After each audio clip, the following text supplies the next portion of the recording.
protest? What a stupid question.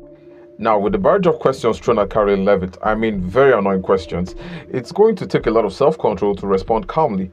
And on this clip, you'll see Karoline Leavitt respond in the most interesting way, but not totally unfamiliar. Now, check it out. Karoline, two questions for you. Sure. Over the weekend, Secretary Noem sent a memo to the Pentagon asking Secretary Hegseth to have and direct the military that's on the ground in LA to arrest and detain what she said were lawbreakers.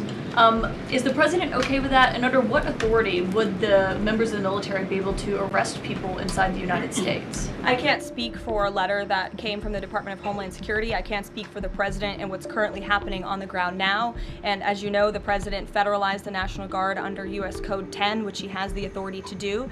And our United States Marines and the National Guardsmen and women who are on the ground right now are helping to create a peaceful environment for ICE and Border Patrol, who were being, again, hailed with rocks, who were being violently and viciously attacked. They needed reinforcements, and so our United States Marines who are on the ground are providing those reinforcements to ensure the environment is peaceful so that these raids and deportations can continue. But he realizes they can't actually arrest people unless he invokes the Insurrection Act, which, I mean, seemingly was not something that was in Secretary Noem's memo, a clear distinction she did not make there. Again, you're trying to conflate a letter that was sent to the Department of Homeland Security to the president's legal authority. The president understands the legal authority that he invoked, and that's the current situation right now. When it comes to federalizing the National Guard, what is the specific criteria that the president is using for when he's deciding to do that, and in which states? The president was asked and answered this yesterday. He wants to see an end to the chaos and the violence. He doesn't want to see law enforcement officers being attacked. He wants to see peace. He wants law-abiding Californians to be able to bring their kids to school,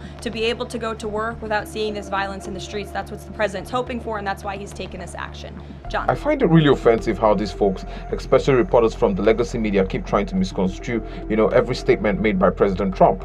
As in the case of any threatening emergency, the president has the right to deploy the military to any place of unrest, with or without the state governor's consent, and that's exactly what federalizing the army means.